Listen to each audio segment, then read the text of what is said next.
पैरों तले से मानो जमीन खिसक चुकी है। दोपहर यह खबर आती है कि तमिलनाडु के कुन्नूर इलाके के नीलगिरी पहाड़ियों के पास सेना का एक Mi-17 विमान क्रैश हो चुका है। इस वक्त हादसे के समय हेलीकॉप्टर में 14 लोग उसमें सवार थे, लेकिन इस हेलीकॉप्टर में जो सबसे अहम शख्सियत थी वो थे प्रमुख रक्षा अध्यक्ष जनरल बिपिन रावत। उनके साथ स्टाफ और परिवार के सदस्य भी शामिल थे। इसी हादसे में देश के पहले सीडीएस जनरल बिपिन रावत की मृत्यु हो चुकी है। इस दुखद खबर को ट्विटर पर वायुसेना के ऑफिशियल हैंडल से ट्वीट किया गया है। वायुसेना ने कहा है कि हादसे की जांच के आदेश दिए गए हैं, तो साथ ही लगातार बैठकों का दौर भी अब जारी है। अभी तक की जानकारी के मुताबिक हादसा तकनीकी खराबियों के चलते हुआ। मौसम की खराबी की वजह से आसमान में छाए बादलों के बीच ये हादसा लैंडिंग स्पॉट से तकरीबन 10 किलोमीटर की दूरी पर हुआ है और इसी हादसे के कारण भविष्य में ऐसा हादसा ना हो सके, इसके लिए क्या कदम उठाए जाने चाहिए, ऐसे तमाम सवाल हैं जिनके जवाब आज पूरा देश चाहता है। आज पूरा देश जानना चाहता है कि अगर सबसे मजबूत हेलीकॉप्टर भी सुरक्षित नहीं है तो आखिर कैसे देश की सुरक्षा हो पाएगी। ये तमाम वो सवाल हैं जो सामान्य जनमानस के जहन में आज उठ रहे होंगे। जनरल बिपिन रावत ने जो सेवाएं देश को दी हैं निश्चित रूप से बहुत कीमती थे पूरे देश के लिए। लगातार प्राइम न्यूज ने आपको इस खबर में पल पल अपडेट किया, हमने उनके जीवन को भी याद किया, हमने आपको बताया कि किस तरह से इन्होंने देश की सेवा की, किस तरह से लगातार ये पहले भी हादसों का शिकार होते रहे, लेकिन इनकी जीवटता इतनी विकट थी कि हर एक हादसे को मुंहतोड़ जवाब देकर ये देश के पास वापस आए थे। लेकिन आज काल को कुछ ऐसा मंजूर था कि आज वो वापस नहीं आ पाए। आज भारतीय सेना ने अपना वो वीर सपूत खो दिया जिसकी वीरता के किस्से अब आर्मी में हमेशा अमर रहने वाले हैं।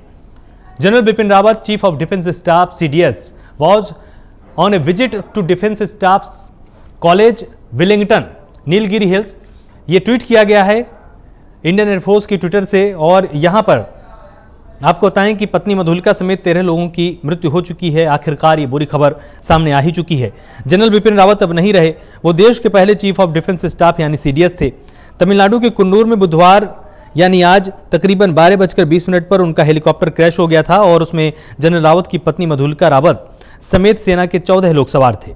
इस हादसे में 13 लोगों की मौत हो गई है और आपको बताएं कि इसमें लगातार जो सबसे दुखद खबर सामने आई वो बिपिन रावत के जाने की खबर है। हेलीकॉप्टर हादसे पर अपडेट क्या है? सरकार की तरफ से रक्षा मंत्री राजनाथ सिंह बयान जारी करेंगे और हेलीकॉप्टर हादसे में सीडीएस बिपिन रावत की मौत हुई है। ये बहुत बड़ा नुकसान पूरे देश का हुआ है। हादसे में घायल हुए कुछ लोगों को गंभीर हालत में वेलिंगटन के मिलिट्री अस्पताल में भर्ती किया गया था। ये लगातार अपडेट आपको प्राइम न्यूज बता रहा था। 14 लोग इसमें सवार थे, मतलब 9 इसमें यात्री के तौर पर सवार थे और 5 लोग इसमें क्रू मेंबर्स के तौर पर सवार थे और इसमें 13 लोगों की मृत्यु की यहां पर पुष्टि की गई है। और आपको बताएं तकरीबन जहां पर इनको लैंड करना था वहां से महज 10 किलोमीटर की दूरी रह गई थी कि यह हेलीकॉप्टर हादसे का शिकार हो गया। और बड़े प्रश्न यहां पर भारतीय जनमानस के अंदर अब खड़े हुए हैं कि 13 लोगों की मौत की खबर सामने आई है। सिर्फ एक व्यक्ति के इलाज की बात अभी भी सामने आ रही थी और इसमें आपको बताएं कि 14 लोग इसमें सवार थे। 13 लोगों की मौत की पुष्टि हो चुकी है और एक व्यक्ति गंभीर रूप से घायल है जिसका इलाज लगातार किया जा रहा है। सरकार की तरफ से कल महत्वपूर्ण बयान भी इसमें जारी होगा। पूरा देश श्रद्धांजलि देगा, पूरा देश इनको नमन कर रहा है। पूरा देश आज अश्रित है क्योंकि हर कोई जानता है कि कितना बड़ा नुकसान हुआ है। जब आपको याद होगा 2016 से 2019 के दौरान में जब ये सेनाध्यक्ष हुआ करते थे, तमाम अनूठे प्रयोगों के लिए जाने जाते थे, अपने जवानों को नाम से चेहरे से पहचान सकते थे। इस तरह की कर्मठता थी इनमें, इस तरह की निकटता थी अपनी सेना के साथ, अपने जवानों के साथ। और यहाँ पर जो सबसे बड़ी बात थी वो ये भी थी कि प्रधानमंत्री मोदी ने भी साफ तौर पर कहा कि रावत सच्चे देशभक्त, उनके जाने का गहरा दुख है। प्रधानमंत्री नरेंद्र मोदी और रक्षा मंत्री राजनाथ सिंह ने भी दुख जाहिर किया है। मोदी ने ट्वीट में लिखा है कि जनरल रावत बेमिसाल सैनिक थे, सच्चे देशभक्त थे और उन्होंने हमारी सेनाओं के मॉडर्नाइजेशन के लिए योगदान किया। जिस तरह से मैं आपसे पहले भी बता रहा था कि अपने अनूठे प्रयोगों के लिए जाने जाते थे। सेना को कितना आधुनिक से आधुनिक किया जा सकता है, कौन सी मिसाइल, कौन सा हेलीकॉप्टर, कौन सी बुलेट्स देने से हमारी सेना अभेद्य हो जाएगी, इसकी चिंता हमेशा इनको रहती थी। और जनरल रावत बेमिसाल सैनिक थे, सच्चे देशभक्त थे, उनके जाने से मुझे गहरा दुख हुआ है। रक्षा मंत्री राजनाथ सिंह ने भी कहा कि रावत का समय निधन देश और सेना के लिए कभी न पूरी हो पाने वाली क्षति है। ये एक तस्वीर भी अपने साथ साझा की है प्रधानमंत्री मोदी ने, जब हाथ मिलाते हुए सीडीएस के साथ वो देखे जा सकते हैं। ये तस्वीर को इन्होंने शेयर किया है। आपको बता दें कि हेलीकॉप्टर में कौन कौन सवार था ये भी हम आपको लगातार बता रहे हैं कि हादसे का शिकार हुए MI-17 V5 ये मॉडल था हेलीकॉप्टर का। इसमें जनरल रावत, उनकी पत्नी के अलावा 12 लोग सवार थे और इनके अलावा brigadier LS Lidder, lieutenant colonel Harjinder Singh, Naik Gursewak Singh, Naik Jitendra Kumar, lance Naik Vivek Kumar, lance Naik B Sai Teja, Havildar Satpal सवार थे। इसके अलावा 5 और लोगों के नाम सामने आने बाकी हैं। चश्मदीदों ने कहा कि आग का गोला हेलीकॉप्टर बन गया। जो भी वहां पर मौजूद था उन सभी ने स्पष्ट किया कि आग का गोला बन चुका था, हेलीकॉप्टर बहुत बुरी तरह से जल गए थे रावत। लेकिन उम्मीद पूरे देश को थी, क्योंकि आप सभी को याद होगा प्राइम न्यूज ने आपको लगातार ये जिक्र भी इस बात का किया है कि 2015 में नागालैंड की यात्रा पर गए थे, चीता हेलीकॉप्टर में सवार थे। उस वक्त भी इसी तरह से एक हादसे का शिकार हुए थे, लेकिन बहुत ही मजबूती से इन्होंने जंग लड़ी उस वक्त, और उस वक्त भी पूरे देश के पास वापस आ गए थे। इसके बाद इन्होंने सबसे बड़ा दायित्व निभाया सेना में, और जब सेनाध्यक्ष बनाए गए उस दायित्व को बखूबी निभा के देश के पहले CDS बने और उस पद को गौरवान्वित कर रहे थे। जब इनके नाम का ऐलान हुआ था तो सैनिकों में खुशी का माहौल था, क्योंकि सैनिक भी जानते थे कि इनके आने से निश्चित रूप से पूरे देश को लाभ होगा, पूरी सेना को ये और भी आधुनिक कर पाएंगे, क्योंकि हर तरह की समझ इनके पास थी।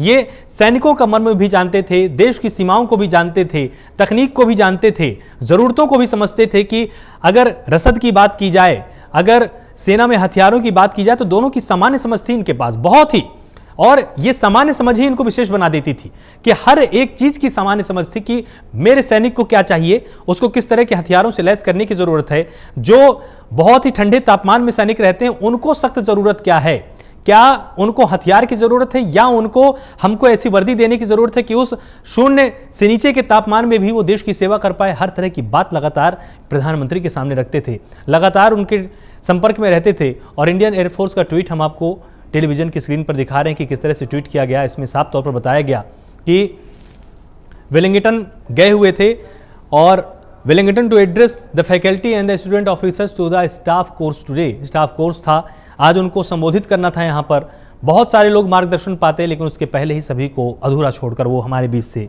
जा चुके हैं। पूरा देश आज इनको विनम्र श्रद्धांजलि अर्पित कर रहा है। आपको बताएं कि एक कार्यक्रम में शामिल होने के लिए ये वापस सलूर लौट रहे थे और आपको हेलीपैड से 10 मिनट की दूरी पर घने जंगलों के बीच में हेलीकॉप्टर क्रैश हो गया। शुरुआती जानकारी के मुताबिक हादसे की वजह खराब मौसम बताया गया है और तमिलनाडु के कुन्नूर में क्रैश हुआ है। आपको बता दें कुन्नूर ऊटी के ही पास पड़ता है। नीलगिरी पहाड़ियां की अगर बात करें तो कोयम्बटूर, कुन्नूर और ऊटी ये सब पास में ही पड़ते हैं। और जिस तरह से ये पूरा हादसा हुआ उसके बाद से ये खबर सामने आई थी कि बुरी तरह से जल चुके हैं। 70 से 80% की बात आ रही थी कि बहुत ही सीवियर बर्न हुए हैं, लेकिन पूरी उम्मीद थी कि जनरल रावत वापस आएंगे और हम सभी को लगातार यहां पर मार्गदर्शन देंगे।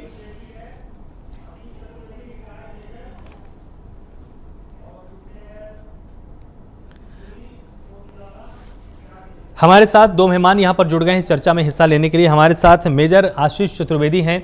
यहां पर इनसे समझना बहुत जरूरी है कि ये किस तरह से याद करेंगे विपिन रावत को। और साथ ही रिटायर्ड कर्नल है हमारे साथ सुनील कोटनाला। आपका भी बहुत स्वागत है सुनील जी, आप दोनों का बहुत स्वागत है प्राइम न्यूज पर। मेजर आशीष, सबसे पहले आपके पास आते हैं और ये समझना बहुत जरूरी है कि देखिए बात क्षति की तो हो ही रही है, बात सबसे पहले योगदान की करते हैं कि अगर आपको याद होगा किस तरह का इनका योगदान रहा एक सेनाध्यक्ष के रूप में, एक लेफ्टिनेंट के रूप में, और जिस तरह से CDS बने उस पूरे रोल में अगर आप इनको देखते हैं, महत्वपूर्ण योगदान, महत्वपूर्ण परिवर्तन आपको किस तरह से याद है? देखिए, निश्चित रूप से जो ये पद था इनके पास कंबाइंड डिफेंस सर्विसेज के जो चीफ थे, और ये एक बहुत अच्छी पहल थी सरकार द्वारा कि इसकी एक लंबे समय से मांग चल रही थी। और वो मांग इसलिए भी थी कि जो 3 अलग अलग हमारे यहाँ जो सेनाएं हैं, जैसे वायुसेना, थल सेना और सेना जो है, तो इनको एक इंटीग्रेटेड उसमें लाया जाए कि मतलब तीनों की जब जरूरत हो हमें कुछ प्लानिंग करने की, उसको एग्जीक्यूट करने की, तो तीनों के ऊपर एक व्यक्ति हो जो तीनों से समन्वय बना सके। तो इस उपलक्ष्य में इन्होंने बहुत ज्यादा जो है वो सरकार से इसके लिए पहल उठाई और सरकार ने ये जिम्मेदारी जनरल बिपिन रावत को ही दी। तो कहीं ना कहीं एक अपने आप में एक ऐतिहासिक चीज ये रही, और मैं समझता हूँ मेरे लिए भी एक बड़ी भाग्यशाली बात यह है कि जनरल बिपिन रावत जिस रेजिमेंट से आते हैं, मैं भी उसी रेजिमेंट से आता हूं, मेरे फादर भी उसी रेजिमेंट से थे, हम लोग 11 गुरखाज से हैं। तो ये एक गौरवपूर्ण बात मैं समझता हूँ हम मेरे लिए है व्यक्तिगत रूप से। तो कहीं ना कहीं आज एक बहुत ही दुर्भाग्यपूर्ण घटना घटी है, और क्योंकि ये एक सबसे बड़ा पद है जो सेना प्रमुख होते हैं उनसे भी ऊपर है, और उनके हेलीकॉप्टर का क्रैश होना ये कहीं ना कहीं बहुत से विचारों को जो है जन्म देता है कि कैसे ये चीज हो सकती है कि जब से हमारे जो सबसे बड़ा पद है, मान लीजिए वो है, वो व्यक्ति जब एक हेलीकॉप्टर में जा रहा है तो उसमें लापरवाही किसी भी तरीके की, मौसम अभी अंदाजा लगाया जा रहा है कि मौसम की गड़बड़ से, लेकिन मैं नहीं समझता हूँ कि मौसम की गड़बड़ की वजह से ये हादसा हुआ है, क्योंकि मैं एक किसी न्यूज चैनल ने वहाँ लोकल डाला है कि उन लोगों ने इंटरव्यू लिया था, हेलीकॉप्टर जो है उसमें पहले ही आग लगी हुई थी, जब वो गिरा है उसने देखा एक लड़के ने। तो कहीं ना कहीं कोई टेक्निकल फेलियर हुआ है, तो निश्चित रूप से अब उसकी एक विस्तृत जांच होनी चाहिए कि एक ऐसे व्यक्ति जो इतने बड़े ओहदे पे है, जो उसका हेलीकॉप्टर है, उसमें अगर कोई टेक्निकल फॉल्ट आया है और जिस वजह से न केवल उनकी जान गई है, बाकी और भी सैन्य कर्मी थे उसमें, लेफ्टिनेंट जनरल्स भी थे, तो इतने लोगों की जान को एक साथ गंवा देना एक टेक्निकल फेलियर की वजह से, ये बहुत कहीं ना कहीं बहुत से सवाल उठते हैं इस पे। मैं समझता हूँ जल्द से जल्द जो है इसकी कार्रवाई जो भी होगी, जो इस पे जिस तरीके की जो कमेटी बनाई जाएगी, जो इस पे पूरा काम करेगी, फिर ही हम लोग समझ पाएंगे कि ये क्यों हुआ है, कैसे हुआ है, क्या कारण रहे हैं। मैं समझता हूँ बहुत अभी इस पे जो है जांच की काम जरूरत है। करने बिल्कुल की सही बात आपने है। बोली। हमारे साथ यहाँ पर सुनील कोटनाला भी जुड़े हुए हैं। सुनील जी, बहुत स्वागत है आपका प्राइम न्यूज पर। जिस तरह से अगर हम नुकसान की बात करें तो बहुत ही सीधे तौर पर इसको मैं समझा भी सकता हूँ कि कितने साल की ट्रेनिंग, कितने साल की तपस्या, कितने साल का अनुभव, और एक ऐसा हीरा आज भारत ने खो दिया कि दोबारा इस तरह का सैन्य जवान खड़ा नहीं किया जा सकता है। अब अगर 60-70 साल हम किसी को ट्रेनिंग भी देंगे तो भी हम बिपिन रावत जैसा उसको नहीं बना सकते हैं। कितना बड़ा नुकसान आज देश का हुआ है। अगर आपके पास भी कुछ यादें हों, अगर आप उसको साझा कर पाएं तो प्राइम न्यूज के दर्शक भी बिपिन रावत को और भी करीब से समझ पाएंगे। सबसे पहले मैं तो ये बोलना चाहता हूं कि बहुत ही अनफॉर्चुनेट इंसिडेंट है ये, और सिर्फ देश के लिए नहीं, खासतौर से हम लोगों के लिए जो हम उत्तराखंड के रहने वाले हैं और गढ़वाल के रहने वाले हैं और पौड़ी डिस्ट्रिक्ट के जो लोग हैं जहां से ये आते हैं, वहां बहुत आज मेरे ख्याल से गम का माहौल होगा, क्योंकि इतना बड़ा एक हीरा जो है हमने आज खो दिया है। ये बात आपकी सच है कि बहुत सालों की तपस्या, बहुत सालों की ट्रेनिंग, बहुत सालों की एक्सपीरियंस के बाद ये निखर के सोना जो है वो निखर के आता है। बिल्कुल।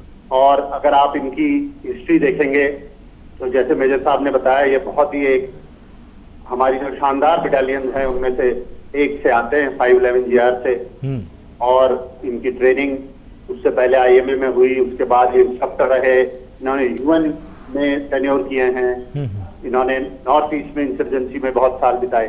तो बहुत ही एक टोटल एक आर्मी पर्सनैलिटी, एक लीडर की जो इनकी पर्सनैलिटी थी वो थी इनकी। और आपने देखा जब ये CDS बने उसके बाद ये जो कॉन्सेप्ट निकाला गया है थिएटर कमांड का, बिल्कुल वो इन्होंने ही निकाला था जनरल रावत ने, और वो थिएटर कमांड का अभी वो ट्रायल्स चल रहे हैं, अभी एक्सरसाइजेस चल रही हैं। तो वो मेरे ख्याल अपनी सारी एक्सपीरियंस, अपनी ट्रेनिंग का जो निचोड़ दे गए हमको, वो ये जो थिएटर कमांड जब आएंगे, ये बहुत ही एक बढ़िया कारगर कॉन्सेप्ट जनरल साहब ने निकाला था। और मेरे ख्याल ये वैसे तो इनकी बहुत सारी कॉन्ट्रीब्यूशंस हैं इंडियन आर्मी के लिए, मगर ये जो है एक बहुत ही शानदार कॉन्सेप्ट ये छोड़ के गए हैं, और बहुत ही दुख की बात है कि वो बिल्कुल एकदम से हमारे बीच में से चले गए। बिल्कुल। रिटायर्ड मेजर आशीष, जिस तरह से आपने भी बहुत सारी ऐसी चीज़ें देखी होंगी कि अगर हम अभी आप थोड़ी देर पहले अभी आप बात कर रहे थे हेलीकॉप्टर की, कि एक सेना का जो सबसे शीर्ष अधिकारी है जिसके अंडर में भारतीय सेना आती है, अगर उसका ही हेलीकॉप्टर इस तरह से क्रैश होने लग जाए तो निश्चित रूप से ये बड़ा प्रश्न चिन्ह खड़ा होता है कि क्या तकनीकी पर कहीं पर कमी हो गई। और मुझे अच्छी तरह से याद है पिछले महीने भी MI-17 का एक हेलीकॉप्टर क्रैश हुआ था, उसमें 12 लोग मारे गए थे। तो क्या अब वास्तव में हमको इस तकनीक के बारे में भी सोचने की जरूरत है? जहां तक सोवियत संघ के साथ इसका हमारा तकनीकी एक समझौता हुआ था, उसके बाद MI-17 आए थे देश में, अगर मुझे बिल्कुल ठीक याद है। क्या इस पर भी अब जांच होनी चाहिए कि कितने हमारी सेना के काम के हैं, हमारे जवान कितने सुरक्षित हैं इसमें? देखिए, निश्चित रूप से जो MI-17 है उसका जो फीडबैक अगर आप नेट पे सर्च करेंगे तो काफी अच्छा ही है। बहरहाल, लेकिन जैसा आपने खुद बताया कि अभी पिछले महीने भी एक हादसा हुआ जिसमें हम लोगों ने कई लोगों को खोया और आज इतनी बड़ी घटना जो है वो होती है। तो ऐसे उसमें कहीं ना कहीं देखिए, जब एक हेलीकॉप्टर या कोई भी इस तरीके के एयरप्लेन जो होते हैं वो आजकल बहुत अच्छे बनाए जाते हैं। अब जब आपको वो बना करके दे दिए जाते हैं तो अब आप उसको किस तरीके से रख रहे हैं, उसका मेंटेनेंस जो है किस तरीके से हो रहा है, ये बहुत कुछ उस पर निर्भर करता है। कि टेक्नोलॉजी तो अच्छी थी, बना के दे दी गई, लेकिन अब आप उसकी जो देख रेख है किस तरीके से कर रहे हैं, जो उसको चला रहा है वो कैसे चला रहा है। कई बार जो होता है वो कारण ये भी होते हैं कि टेक्निकल फेलियर, कहीं आपने जो है जो जिस चीज को दुरुस्त करने की जरूरत थी उस पर ध्यान नहीं दिया तो क्रैश हो जाएगा, या कभी चलाने वाले की कोई गलती हो गई। और कभी कभी ऐसा भी होता है कि नेचुरल कॉजेज, कभी लाइटनिंग है या कभी खराब मौसम का भी हवाला दिया जा सकता है जिस वजह से क्रैश हो सकता है। लेकिन यहाँ पे जो हम आज जब बात कर रहे हैं तो मुझे ऐसा लगता है कि न केवल ये सेना के प्रमुख थे, सेना प्रमुख तो अलग होते हैं, ये तीनों सेनाओं के जो थे वो कमांडर थे। बिल्कुल। तो इससे ऊंचा पद तो हमारे देश में है ही नहीं। उस व्यक्ति का हेलीकॉप्टर किसी भी कारण से क्रैश होता है तो वो एक बहुत बड़ी दुर्घटना है और देश के लिए, विश्व में भारत की छवि को कहीं ना कहीं एक तरीके से वो आहित करती है चीज की। अगर इतने बड़े व्यक्ति का हेलीकॉप्टर जो है, जो सेना में है, ऐसा भी नहीं है कि वो रिटायर हो गए थे, वो हैं, मौजूदा उसमें हैं और उनके साथ जो है ऐसी दुर्घटना घटती है, तो कहीं ना कहीं निश्चित रूप से हमारे देश की छवि भी उससे कहीं ना कहीं धूमिल होती है विश्व के। अगर आप एनवायरनमेंट में देखेंगे यदि इस तरीके से हो रहा है तो मेजर आशीष, हम इस चर्चा पर वापस आते हैं। हमें यहाँ पर एक छोटा सा ब्रेक लेना पड़ रहा है। ब्रेक के उस पार जरूर हम हर उस पहलू पर आज बात करेंगे जिससे पूरा देश बिपिन रावत को और भी करीब से जान पाएगा। वक्त छोटे से ब्रेक का है, जल्द हाजिर होते हैं।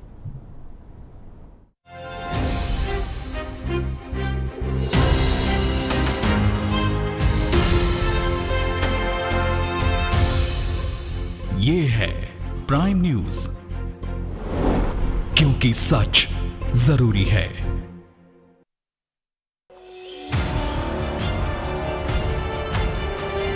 धर्मनगरी कुरुक्षेत्र में अंतर्राष्ट्रीय गीता महोत्सव का आयोजन होने जा रहा है,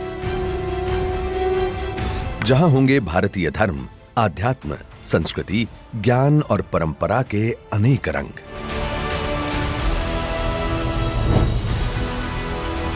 श्रीमद् भगवद गीता के उद्भव दिवस के उपलक्ष्य में गीता के उत्पत्ति स्थल कुरुक्षेत्र में ब्रह्म सरोवर के तट पर 2 दिसंबर से 19 दिसंबर के मध्य आयोजित होने वाले इस ऐतिहासिक महोत्सव में आप गीता की जन्मस्थली ज्योतिसर, शक्तिपीठ मां भद्रकाली, स्थानेश्वर महादेव, सरस्वती नदी तट तथा अन्य तीर्थों के दर्शन के साक्षी बन सकते हैं। इस महोत्सव में हरियाणा सरकार की ओर से आप सादर आमंत्रित हैं। हरि का ठिकाना हरियाणा, गीता की धरती पर जरूर आना। ये रिश्ता विश्वास का हमें निभाना है, आपके लिए प्यारा सा घर बनाना है। Shri Balaji construction company, flats, villas, penthouses और कमर्शियल कॉम्प्लेक्सेस, क्वालिटी कंस्ट्रक्शन, बेहतरीन डिजाइन। बीसीसी ने यही इरादा दिल में ठाना है। रूप मंत्रा आयुर्वेदिक फेस वॉश, इसमें है क्यूकम्बर के प्योर एक्सट्रैक्ट्स जो नेचुरली चेहरे को मॉइस्चराइज रखे। ये कोई कॉस्मेटिक नहीं, आयुर्वेदिक औषधि है। खुदी को आजमाया है तो ये अंदाज आया है, खुदी को आजमाया है तो ये अंदाज। तुम में भी मैं हूँ शुद्ध प्लस पान मसाला। जब पशुओं को मिलेगा प्यार और कपिला पशु आहार तो दूध बहेगा, मुनाफा बढ़ेगा। रूप मंत्रा आयुर्वेदिक फेस वॉश। इसमें है क्यूकम्बर के प्योर एक्सट्रैक्ट्स जो नेचुरली चेहरे को मॉइस्चराइज रखे। ये कोई कॉस्मेटिक नहीं, आयुर्वेदिक औषधि है।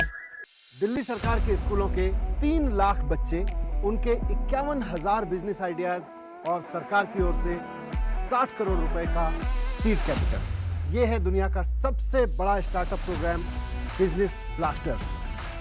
बिजनेस ब्लास्टर्स प्रोग्राम के हर एपिसोड में हम मिलेंगे ऐसी ही 3 टीमों से जो इन्वेस्टर्स के सामने अपने बिजनेस आइडिया को करेंगी पिच, ताकि उन्हें अपने बिजनेस के लिए मिल सके इन्वेस्टमेंट। अब कल के बड़े बड़े बिजनेसमैन एंड वुमेन निकलेंगे दिल्ली सरकार के स्कूलों से। बिजनेस ब्लास्टर्स 28 नवंबर से हर रविवार शाम 7 बजे प्रमुख टीवी चैनल्स पर। रूप मंत्रा आयुर्वेदिक फेस वॉश। इसमें है क्यूकम्बर के प्योर एक्सट्रैक्ट्स जो नेचुरली चेहरे को मॉइस्चराइज रखे। ये कोई कॉस्मेटिक नहीं, आयुर्वेदिक औषधि है। 2017 से पहले मारा जाता था गरीबों का हक। 2017 के बाद पीएम आवास के जरिए मिली पक्की छत। फर्क साफ है। 2017 से पहले भूमाफिया रहते थे मौज में, 2017 के बाद रहते हैं जेल में। फर्क साफ है। 2017 से पहले आस्था का होता था अपमान, 2017 के बाद उसे मिल रहा उचित सम्मान। फर्क साफ है। 2017 से पहले रंगदारी के कारण करना पड़ता था पलायन, 2017 के बाद सुरक्षित माहौल में हो रही घर वापसी। फर्क साफ है। अपनाएं आयुर्वेदिक रूप मंत्रा। इसमें है क्यूकम्बर के प्योर एक्सट्रैक्ट्स जो नेचुरली चेहरे को मॉइस्चराइज रखे, ताकि पिंपल्स और डेड स्किन जैसी प्रॉब्लम से मिले रिलीफ। रूप मंत्रा आयुर्वेदिक फेस वॉश। ये कोई कॉस्मेटिक नहीं, आयुर्वेदिक औषधि है। उत्तराखंड के ग्रामीण युवाओं और महिलाओं को स्वरोजगार से जोड़ने के लिए राज्य सरकार जैविक शहद उत्पादन को बढ़ावा दे रही है। न्याय पंचायत स्तर पर मधु ग्राम बनाने की ओर आगे बढ़ रही उत्तराखंड सरकार राज्य में फल, सब्जी, फूलों की खेती के साथ ही शहद उत्पादन के जरिए किसानों की आर्थिकी भी मजबूत बना रही है। मधुमक्खी के जो बॉक्स हैं हमें घर आके सरकार द्वारा दिए गए, लाभदायक है ये और बड़ा महंगा बिकता भी है बाजार में। नरेंद्र नगर की सकलाना रेंज हो या अल्मोड़ा में रानीखेत के किसान मधुमक्खी पालन और शहद उत्पादन से जुड़कर ये मौन पालक आज राज्य सरकार की योजनाओं का लाभ उठाते हुए खुद को आत्मनिर्भर बना रहे हैं। समृद्धि की मिठास इनके मुस्कुराते चेहरों पर दिखाई दे रही है।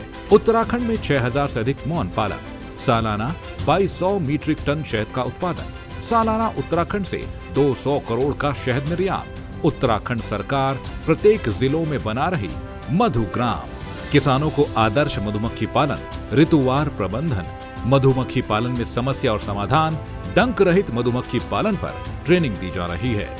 प्रदेश के किसानों ने समृद्धि का जो सपना अपनी खुली आंखों में संजोया है, उसको आज उत्तराखंड सरकार साकार कर रही है। स्वरोजगार ने खोले समृद्धि के द्वार, उम्मीदों के पथ पर उत्तराखंड सरकार। रूप मंत्रा आयुर्वेदिक फेस वॉश। इसमें है क्यूकम्बर के प्योर एक्सट्रैक्ट्स जो नेचुरली चेहरे को मॉइस्चराइज रखे। ये कोई कॉस्मेटिक नहीं, आयुर्वेदिक औषधि है।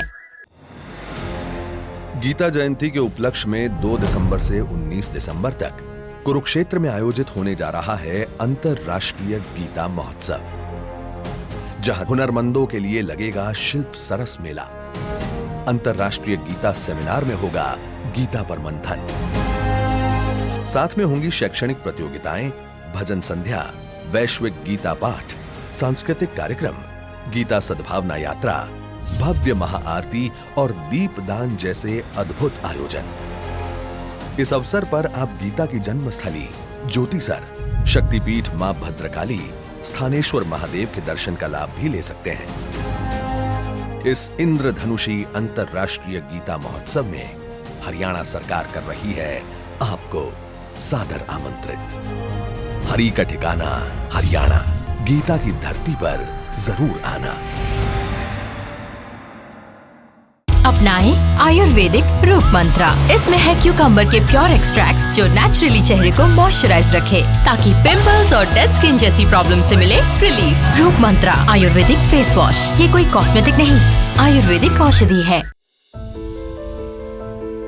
उत्तर प्रदेश सरकार कोविड-19 के संक्रमण से मृतकों के आश्रितों को 50,000 रुपए की अनुग्रह राशि प्रदान कर रही है। अनुग्रह सहायता राशि के लिए आश्रित अपने जिले के कलेक्ट्रेट स्थित कार्यालय में ऑफलाइन या राहत आयुक्त कार्यालय की वेबसाइट rahat.up.nic.in पर ऑनलाइन आवेदन कर सकते हैं। आश्रित कोविड से मृत्यु का प्रमाण, मृत्यु प्रमाण पत्र और बैंक पासबुक की कॉपी के साथ आवेदन कर सकता है। अधिक जानकारी के लिए rahat.up.nic.in पर लॉगिन करें या राज्य स्तरीय राहत कंट्रोल रूम हेल्पलाइन 1070 पर कॉल करें।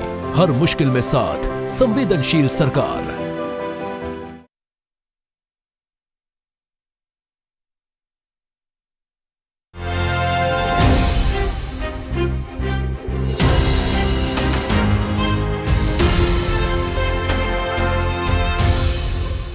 ये है प्राइम न्यूज, क्योंकि सच जरूरी है।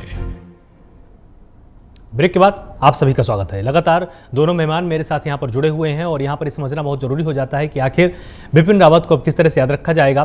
सुनील कोटना जी, एक बार आपके पास आना चाहूंगा। और जिस तरह से ये प्रधानमंत्री मोदी ने खुद ट्वीट करके कहा है कि मॉडर्नाइजेशन के लिए जाने जाते थे, कि सेना में उन्होंने कुछ ऐसे अनूठे प्रयोग किए कि ताकि सेना आधुनिक हो पाए।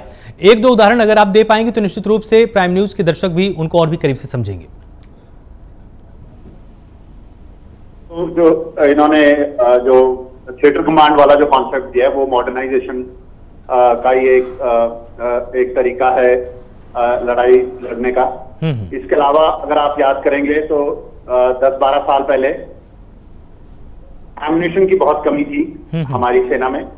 हमारी आर्टिलरी के का जो एम्युनिशन था वो बहुत कम था। हमारे आर्मर्ड टैंक्स हैं उनके एम्युनिशन में बहुत कमी थी। तो जब general Bipin Rawat chief of defence staff बने उस समय से लेके और जब तक कुछ बीएस रहे तो काफी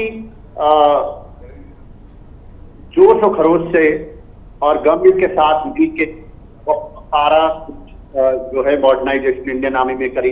खासतौर से इन्फेंट्री में वेपन्स जो अब आने लगे हैं, ये AK सीरीज के जो अब इंडिया में मैन्युफैक्चर होंगे, रायबरेली में जो फैक्ट्री लग रही है वो, क्योंकि इंसास जो राइफल आई थी SLR के बाद बहुत सालों बाद एक वेपन सिस्टम नया आया था इन्फेंट्री में। उसके बाद AK सीरीज, क्योंकि वर्ल्ड ओवर AK सीरीज इस्तेमाल की जाती है, सबसे कारगर हथियार माना जाता है इन्फेंट्री के लिए, वो इन्फेंट्री के लिए लाया गया। एम्युनिशन गए, नई टैंक आए, गन नहीं, तो काफी कुछ मॉडर्नाइजेशन, इक्विपमेंट में बहुत मॉडर्नाइजेशन हुआ है। अब की बार आप 26 जनवरी में देखेंगे नई यूनिफॉर्म्स जो डिजिटल डिजाइन की कॉम्बैट यूनिफॉर्म्स आ रही हैं इंडियन आर्मी में, वो एक बहुत बड़ा रेवोल्यूशन है। बिल्कुल। तो इनके नेतृत्व में बहुत सारा मॉडर्नाइजेशन, बहुत सारी चीजें इंडियन आर्मी में लाई। बिल्कुल। आशीष चतुर्वेदी, जिस तरह से आधुनिकता की बात की जाती है तो इसमें सबसे ज़्यादा जरूरी ये भी होता है कि तकनीक ही सिर्फ और सिर्फ ये नहीं होता है कि इंजीनियरिंग में आपने कितना बेहतर काम किया। अगर हम कौशल की बात करें तो सैनिकों के कौशल को लेकर भी ये काफी चिंतित रहते थे कि ट्रेनिंग में वो स्किल्स डेवलप की जानी चाहिए सैनिकों की, कि किसी भी परिस्थिति में वो अपने आप को जीवित बचाकर रख पाए। उनकी कोशिश थी कि कम से कम जानों का नुकसान हो, यही देश की सबसे बड़ी सफलता होगी। अगर एक दो आपके पास इस तरह के ट्रेनिंग के गुर जो उन्होंने आपको सिखाए हों या आपने उनके मार्गदर्शन में सीखे हों तो अगर आप बताएंगे तो निश्चित रूप से बहुत अच्छा रहेगा। जो ये सबसे बड़ा जो मैं समझता हूँ उनका जो कंट्रीब्यूशन रहा है, हर एक व्यक्ति जो सेना प्रमुख बनता है वो अपने विचारों, अपने स्तर से सेना को सुधारने का प्रयास करता है। सभी के अपने अपने योगदान रहते हैं, लेकिन ये जो कंबाइंड डिफेंस सर्विसेज ये जो कमांड बनी है, जो CDS बना है, ये सबसे बड़ी उपलब्धि है आज आने वाले जो भविष्य में युद्ध लड़े जाएंगे, क्योंकि तीनों सेनाओं का एकजुट होना, जो एक व्यक्ति ऐसी प्लानिंग करे कि जिसको मालूम हो कि हमें तीनों सेनाओं के जो रिसोर्सेज हैं उनको कैसे इस्तेमाल करना है, तो उसको जो एक साथ ला करके हम जो लड़ाई को लड़ेंगे। पहले कोऑर्डिनेशन उतना ज्यादा नहीं हो पाता था क्योंकि तीनों सेनाएं अपनी प्लानिंग अलग अलग कहीं ना कहीं करती थी, फिर उसमें कोऑर्डिनेशन किया जाता था। अब जब सीडीएस आ गया तो एक ही व्यक्ति उस चीज को मेन प्रमुखता से वही प्लान करेगा कि हमको जब लड़ाई लड़नी है तो कैसे लड़नी है। तो ये बहुत बड़ा एक फ्यूचरिस्टिक मूव था और जिसकी बहुत ज्यादा आवश्यकता भी थी, और वो जो है जो उन्होंने उपलब्ध कराया है और आगे आने वाली जो पीढ़ियां हैं अब उसी पे है, जो आगे इसी पे हम लोग मार्ग पे चलेंगे। तो कहीं ना कहीं मैं समझता हूँ जो बाकी चीजें जैसे और बताई गई वो तो है ही है, लेकिन ये प्रमुखता सबसे बड़ी उपलब्धि है उनकी, जो उन्होंने यहाँ पे इस चीज को सरकार को ये प्रपोजल दिया, सरकार ने इसको माना और ये चीज इम्प्लीमेंट हुई। ये अपने आप में एक सबसे बड़ी उपलब्धि है। बिल्कुल।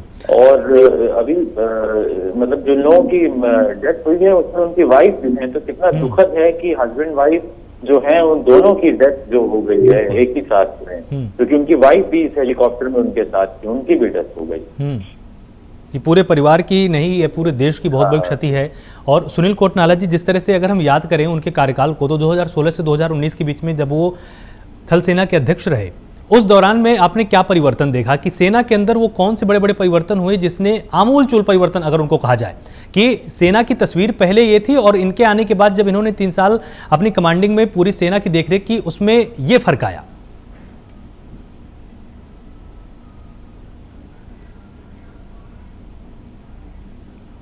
सुनील कोटनाला जी, उन तक अभी हमारी आवाज नहीं जा रही है। तो आशीष चतुर्वेदी जी, एक बार आपके पास यहाँ पर आना चाहेंगे और ये समझना बहुत जरूरी हो जाता है, जिस तरह से दुर्घटनाओं की बात अब अभी हो रही थी, मुझे अच्छी तरह से याद है 3 फरवरी 2015 की तारीख थी शायद, जब चीता हेलीकॉप्टर में सवार होकर ये नागालैंड जा रहे थे। उसमें लेफ्टिनेंट जनरल हुआ करते थे, उस समय भी एक हादसे का शिकार हुए थे।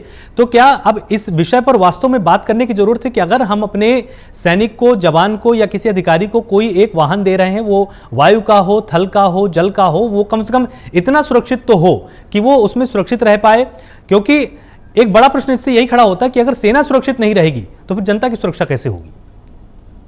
जी बिल्कुल, निश्चित रूप से कहीं ना कहीं बहुत दोबारा जो है जो सिक्योरिटी पैरामीटर हैं, यानी जो सुरक्षा के मापदंड हैं, उन पे पुनः विचार करने की जरूरत है, उनका पुनः आकलन करने की जरूरत है।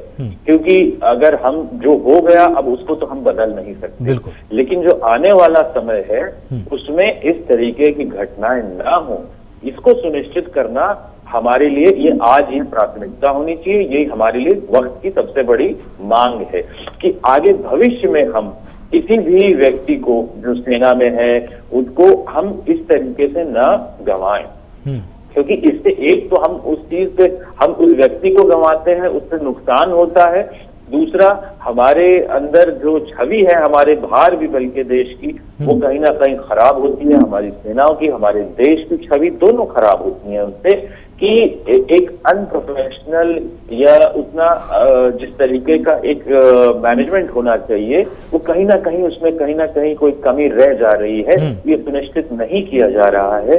तो लोगों के मन में कहीं ना कहीं अब अगली बार आप किसी भी बड़े व्यक्ति जो पौधे पे है उसको कहिए कि आप B-17 में इधर से उधर चले जाइए, तो उसके अंदर मन में एक ख्याल आएगा ये क्या ये सुरक्षित है, क्या मुझे इससे जाना चाहिए? तो हो सकता है वो कहने हम बाय रोड चले जाएंगे। तो कहीं ना कहीं जब ऐसी घटनाएं घट जाती हैं तो लोगों के मन में, हमने देखा है कार कंपनीज भी आपने देखी है जो कारें बनाती हैं, कई बार एक अगर पर्टिकुलर फॉल्ट जो होता है एक कार में कई जगह निकलता है तो वो लोग फिर पूरी कार को वापस कर लेते हैं, उसको बंद करते हैं, हमको दोबारा वो कहीं ना कहीं उसको करते हैं। तो उसी तरीके से यहाँ पे भी हमें पुनः इसके जो सिक्योरिटी मापदंड है उन पे एक बार पुनः दृष्टि डालने की जरूरत है। बिल्कुल, यहाँ पर आपने ये बहुत जरूरी बात बोली कि तकनीकी खूबियों पर और खामियों पर दोनों पर ही चर्चा करने की जरूरत है। आपको याद होगा कि अगर हम विकसित राष्ट्रों की बात करें तो वहां के जो उन्नत हेलीकॉप्टर्स हैं उनमें जो सबसे मूलभूत उनकी खूबी होती है वो ये भी होती है कि अगर वो क्रैश भी करते हैं तो उनका जो टैंक होता है फ्यूल का वो इतना सुरक्षित बनाया जाता है कि आग नहीं पकड़ती है, जल्दी से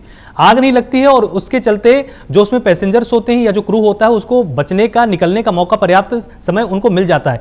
क्या इन सब मापदंडों पर भी अब बहुत ही पुख्ता होकर काम करने की जरूरत है कि जिस तरह से कार कंपनियों का भी आपने उदाहरण दिया, तो सरकार ने बोल दिया कि बिना एयरबैग के, बिना 2 एयरबैग के फ्रंट में अगर आप नहीं लगा देते तो आप कार को आप बेच ही नहीं सकते। इसी तरह के मानकों की जरूरत जो सैनिकों के लिए वाहन आ रहे हैं, हेलीकॉप्टर्स आ रहे हैं, उन पे भी इस तरह के मानक लागू होने चाहिए।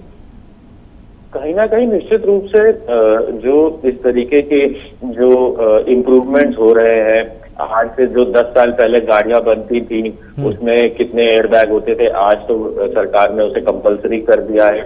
वहीं जो पहले जो इंजन आगे की तरफ होता था वो जो शीशा होता था कि वो टूटे नहीं, और अगर वो टूटे तो वो पूरा एक साथ नहीं टूटेगा, वो छोटे छोटे उसमें रहेगा और वहीं रुका रहेगा। तो इस तरीके की छोटी छोटी कार कंपनियों ने अपने जो सुरक्षा के मापदंड हैं उनको ऊपर बढ़ाया। तो जैसे आपने बताया कि भाई, और अगर आप इस घटना को भी देखें तो ज्यादातर लोगों की मृत्यु अगर मतलब एक कोई ब्लास्ट नहीं हुआ है कि ऊपर से हेलीकॉप्टर गिर गया और लोग एकदम से बिल्कुल मर ही गए गिरने की वजह से, वो आग में जलने की वजह से मृत्यु हुई है। तो निश्चित रूप से पायलट ने काफी कोशिश की होगी और उसे जो लैंड किया होगा तो वो इतना इम्पैक्ट नहीं था कि उस वजह से लोग मर गए, बल्कि जब वो क्रैश हुआ है तो उसमें आग लगी है और आग में झुलसने की वजह से सभी लोगों की जो मृत्यु है उसमें सभी बता रहे हैं। जो मैं नेट पे देख रहा था अभी, जो उसमें ग्रुप कैप्टन वरुण है वो भी करीब 70 से 80% जले में। तो हर एक व्यक्ति की मृत्यु का कारण क्रैश में आग लगना है, क्योंकि वो जब तक नीचे आए हैं जिंदा रहे हैं लोग, जब चाहे वो जिस भी हालातों में उनको जो हेलीकॉप्टर पायलट है उसने लैंड किया तो उस वक्त लोग जिंदा रहे हैं, मतलब मरे नहीं है। लेकिन वो जो इम्पैक्ट की वजह से जो उसका जो फ्यूल टैंक में आग लगी है और फिर जो जल करके जो सब लोगों की मृत्यु का कारण जो है वो आग है। तो कहीं ना कहीं इस तरीके की इम्प्रूवमेंट्स की बहुत आवश्यकता है। हेलीकॉप्टर्स का इस्तेमाल बहुत ज्यादा होता है सेना के अंदर। बिल्कुल, ये आपकी बात सुनकर मुझको एक बात और भी याद आ गई कि अगर हम जैसे मिग विमानों की अगर हम बात करें तो उनके अंदर भी जब हमने उनको लिया था दूसरे देशों से तो उसमें उनकी जो कमी सामने आई थी वो आई थी कि वो बहुत अधिक ठंडे तापमान पर ठीक से ऑपरेट नहीं हो पाते थे, और उसके चलते बहुत सारे पायलट हमने अपने देश के जवान पायलट हमने खो दिए। तो उस पर बाद में फिर सरकार ने ध्यान दिया और बिल्कुल साफ साफ बोल दिया कि नहीं, हमको वो फाइटर जेट चाहिए जो किसी भी तापमान पर बहुत बखूबी काम कर पाए और किसी भी अक्षांश में ठीक से काम कर पाए। तो इसी तरह के मानदंड मुझे लगता है कि चाहे हेलीकॉप्टर की बात हो, टैंक की बात हो, हर तरह में सरकार को कठोरता से लागू करने की जरूरत है ताकि पूरा देश भी सुरक्षित रह पाए। बिल्कुल निश्चित रूप से। और आपको याद यहाँ भी दिला दूं कि जब कारगिल युद्ध हुआ था 1999 में, तो बहुत से ऐसे हेलीकॉप्टर थे और एयरफोर्स के जो प्लेन्स थे वो हाई ऑल्टीट्यूड वॉरफेयर में उतने कारगर साबित नहीं हो रहे थे। तो ये बात जो है वो हाई ऑल्टीट्यूड में जब अचानक उनको लगाया गया तो पता चला, तो बहुत सी चीजें तब सामने आई कि ये जो रेगिस्तान और पंजाब की जमीन है वहां तो बहुत कारगर है, लेकिन जब इन्हें जम्मू कश्मीर की पहाड़ियों पे बहुत हाइट्स पे ले आते हैं 20,000, 21,000, 18,000, तो वहां तो दबाव, ठंड, तो उसका जो असर पड़ रहा था उनपे तो वो उतने कारगर साबित नहीं हो रहे थे। तो कहीं ना कहीं हमें अपने आप को निरंतर परखने और जांचने की जरूरत होती है कि एक चीज जो एक जगह पे बहुत कारगर है जरूरी नहीं है कि वो दूसरी जगह पे भी उतनी ही कारगर होगी, क्योंकि जैसे वातावरण बदलता है तो ये सब मशीनें ही, तो वो कुछ तापमान कुछ उस तरीके से बनाई जाती हैं, लेकिन जब वो उसके विपरीत परिस्थितियों में आती हैं तो कई बार जो है वो उतनी कारगर नहीं रहती। बिल्कुल। सुनील कोटनाला जी हमारे साथ हैं। सुनील जी, जिस तरह से मैं आपसे प्रश्न उस वक्त पूछ रहा था कि जब इनके हाथ में चार्ज आया और थल सेना के अध्यक्ष बनाए गए, उस वक्त ऐसा कौन सा परिवर्तन आपको याद है जो कि आमूल चूल परिवर्तन इंडियन आर्मी में कहा जा सकता है और उसके चलते इंडियन आर्मी हमारी और भी मजबूत हुई और भी सशक्त हो पाई? अगर आपको याद होगा ऑपरेशन, जब हम ऑपरेशन पराक्रम में डिप्लॉय हुए थे, हमको तकरीबन 1.5 से 2 महीना लग गया तक हमने अपनी पोजीशन ली और शुरू करे। और वो जो कोल्ड स्टार्ट हम लोग में बड़ा ये इंडिया में प्रॉब्लम बहुत दूर थे, तो कोल्ड स्टार्ट नहीं ले पाते एकदम। अगर बोला जाए कि लड़ाई का माहौल हो गया है तो एकदम डिप्लॉय करने में वो जो एक कॉन्सेप्ट उन्होंने बाद में दिया कोल्ड स्टार्ट, मतलब आपको आज को बोला जाए और आप तक डिप्लॉय सारी फॉर्मेशन में डिप्लॉय जाए तेजी से फुल स्टार्ट और टू रैपिड डिप्लॉय। तो इन्होंने बड़ा अच्छा काफी सारी एक्सरसाइजेज भी कराई थी। तो ये जो एक कॉन्सेप्ट दिया था इन्होंने, ये एक बहुत बड़ा परिवर्तन था इंडियन आर्मी में। दूसरा, क्योंकि इनको एक्सपीरियंस काउंटर इंसर्जेंसी ऑपरेशन का, इन्होंने स्मॉल टीम्स में, छोटी छोटी टुकड़ियों में कैसे ऑपरेशन करना है, कैसे सर्वाइव करना है, कैसे अपना जो टास्क दिया उसको पूरा करना है। तो जो स्मॉल टीम कॉन्सेप्ट था उसको बड़ी बारीकी से और बड़ी ग्राउंड लेवल तक ले जाकर उसको इम्प्लीमेंट किया गया इंसर्जेंसी ऑपरेशन इलाकों में, और उससे हमें बहुत सक्सेस मिला इन ऐसी जगह जहाँ पे इंसर्जेंसी थी या था। तो ये मेरे ख्याल से ये दो बड़े इनके कंट्रीब्यूशन थे as chief of the army staff. इसके अलावा जैसे मैंने कहा मॉडर्नाइजेशन पे इन्होंने ध्यान दिया, हर चीज मतलब जवान की इक्विपमेंट से लेकर और गन्स और टैंक का जो मॉडर्नाइजेशन हुआ उस समय। बिल्कुल। आशीष चतुर्वेदी, आपको याद होगा कि जब भी बिपिन रावत हथियारों की बात करते थे तो वो बोलते थे कि हमें हथियारों की उस लेवल की आवश्यकता है कि अगर हमने ट्रिगर दबा दिया, हमने बटन दबा दिया, तो उसके बाद हम भूल जाएं कि विद इन सेकेंड्स में सामने का जो हमारा लक्ष्य है वो डिस्ट्रॉय होना चाहिए। उसके बाद से कितना बड़ा तकनीकी परिवर्तन वो सेना के अंदर लाए, और शायद उनके इन्हीं तमाम विजन्स को देखकर भी भारत सरकार ने उन पर इतना बड़ा भरोसा किया कि उनको पहला सीडीएस नियुक्त किया। निश्चित रूप से मॉडर्नाइजेशन के लिए पिछले 3 सालों में जो है काफी जो है डिफेंस बजट में भी हम लोगों ने देखा कहीं ना कहीं बढ़ोतरी की गई। कुछ नए आधुनिक प्रकरण खरीदे गए, उसमें मिसाइल्स भी हैं, काफी कुछ है, एंटी एयरक्राफ्ट गन्स हैं। ये सब चीजें जो है वो हम लोगों ने जो है प्रोक्योर की बाहर से। तो इस तरीके का जो नवीनीकरण है, एक सेना को मेंटेन करना बहुत ही महंगा काम होता है और सरकार के ऊपर काफी दबाव होता है कि वो उतना पैसा सेना पे खर्च करे या जो और उसको डेवलपमेंट करना है उन पे खर्च करे। तो एक बड़ा बैलेंस बना के चलना पड़ता है। अपने विदेश के जो आपके नेबर्स हैं उनकी परिस्थितियों को देख के भी कि हमारे हालात कैसे हैं, उस हिसाब से हम जो है उसकी प्लानिंग करते हैं। आगे आने वाले 10 साल की कम से कम हम प्लानिंग करके लेकर के चलते हैं, क्योंकि कोई भी आप जब डिफेंस सिस्टम खरीदते हैं तो पहले उसको ट्रायल्स होते हैं, फिर खरीदते हैं और आने के बाद फिर उसमें हमें अपने सैनिकों को उसके प्रारूप में ढालना होता है, उनको सिखाना होता है, फिर उसी के मेंटेनेंस। तो एक ये लंबी प्रक्रिया होती है जिसमें कम से कम 1-2 साल लगता है कि जब वो पूरी तरीके से जो भी आपने नया हथियार खरीदा है या नई जो प्रणाली है जो आती है हथियारों की, तो वो कारगर रूप से सब लोगों को समझ भी आ जाए और वो सुचारू रूप से काम भी करे और हम उसका मेंटेनेंस भी कर पाए। केवल खरीद लेना ही एक नई चीज नहीं होती है, उसको बहुत लंबा एक प्रोसेस रहता है। उसको हमें जब हम किसी चीज को इंट्रोड्यूस करते हैं कोर्सेज में, तो ये सब भी प्लान करके चलना पड़ता है, केवल खरीदारी नहीं है। इन सब चीजों की प्लानिंग भी करनी पड़ती है कि किस तरीके की रिक्वायरमेंट जो है या कौन सी हमारी जो गन्स हैं या टेक्नोलॉजी है वो ऑब्सोलीट हो रही है और उससे बेहतर प्रणाली हमारे खास तौर पे जब हम विदेश उसकी बात करते हैं तो हमें जो मेनली हमें देखना पड़ता है तो चाइना और पाकिस्तान जो है वो किस रणनीति और किन हथियारों से जो है अपनी तैयारी कर रहे हैं, उसी के अनुसार हमें भी अपने आप में जो है बदलाव हमारे अंदर जो लाने होते हैं हम उसी के आधार पर लाते हैं कि अगर उन्होंने कुछ खरीदा है तो हमें उसे कैसे काउंटर करना है, क्या चीज रहेगी। तो उसी हिसाब से ये सारी प्लानिंग होती है और उसके बाद भी जो है हम कोई नई चीज जो है कहीं ना कहीं। बिल्कुल। तो यहाँ पर एक प्रश्न आपके लिए मेरे पास ये भी है, क्योंकि जिस तरह से आपने बताया कि उसी बटालियन का आप भी हिस्सा थे, इनका व्यक्तित्व किस तरह का था? क्योंकि देखिए इतना बड़ा पद था, इतना बड़ा इनका ऑरा था और इतना विशाल इनका एक तरह से अगर मैं बोलूं अनुभव रहा है। अगर व्यक्तित्व की बात की जाए तो किस तरह से, कि जैसे किसी जवान से मिलते थे तो किस तरह से पेश आते थे या किसी अधिकारी से मिलते थे तो किस तरह का परिवर्तन आप इनके व्यक्तित्व में पाते थे, इनके व्यवहार में आप पाते थे? सबसे बहुत अच्छे से ही मिला करते थे। आमतौर पे जो लोग भी सेना प्रमुख बनते हैं उनके अंदर बहुत सी क्वालिटीज होती हैं, तभी वो लोग जो है इतने बड़े ओहदे तक जा पाते हैं।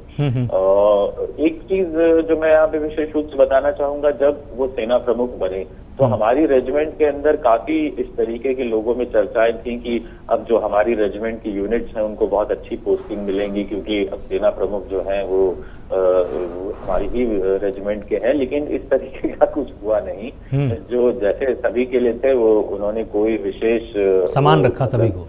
हाँ, सभी के लिए वो सामान रखा, ऐसा कुछ हुआ नहीं। हमारी यूनिट में कहीं किसी को कोई ऐसा भेदभाव नहीं किया कि हाँ मैं इस यूनिट से आता हूँ तो इसको जो है मैं अच्छी जगहों पे पोस्टिंग दिलवा दूं, इस तरीके का कुछ नहीं किया गया। तो कहीं ना कहीं इस तरीके का, क्योंकि जब सेना का प्रमुख होता है वो केवल एक यूनिट का नहीं होता कि एक रेजिमेंट का नहीं होता, पूरी सेना का होता है। तो उन्होंने वो एक प्रोफेशनलिज्म दिखाया कि हाँ मुझे कोई भेदभाव नहीं करना।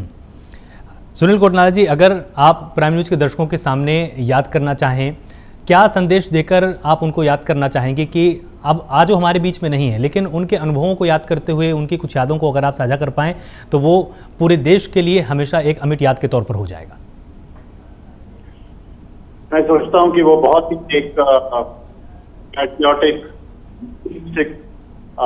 इंसान थे, बहुत बहादुर थे और उनके एक्सपीरियंस से ना सिर्फ इंडियन आर्मी मगर तीनों सर्विसेज में बहुत फायदा उनको मिला है।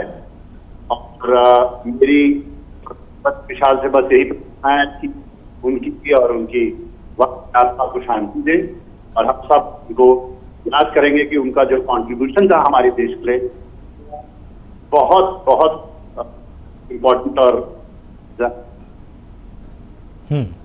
आशीष चतुर्वेदी, आप उनको किस तरह से याद करना चाहेंगे, क्योंकि पूरा देश आपको देख रहा है, आपका हर एक शब्द निश्चित रूप से जनमानस में अमिट हो जाएगा और ये छवि बनाएगा बिपिन रावत की, और इससे जो हमारे देश के युवा हैं वो भी प्रोत्साहित होंगे।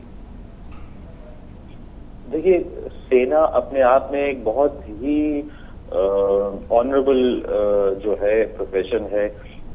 उसमें आना अपने आप में हर एक उस व्यक्ति के लिए जो इस वर्दी को पहनता है एक गर्व की बात है।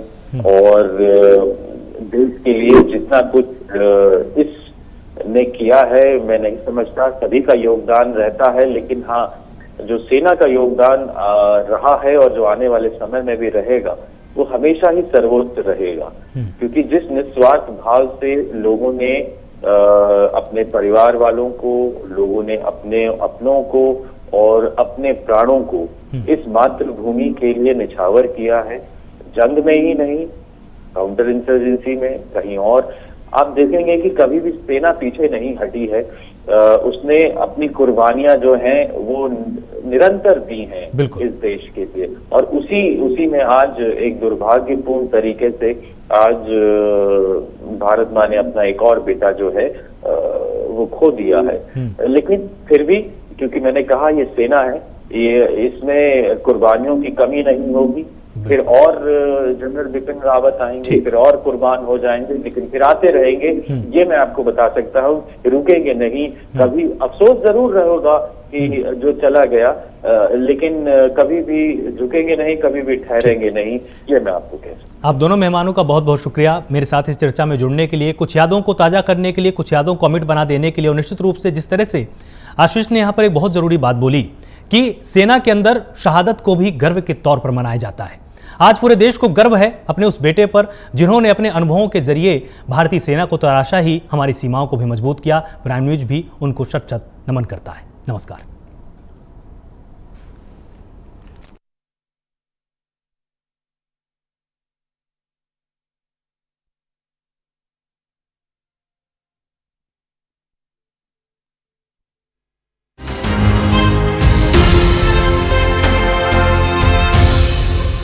ये है प्राइम न्यूज, क्योंकि सच जरूरी है। 2 दिसंबर 2021 से 19 दिसंबर 2021 तक कुरुक्षेत्र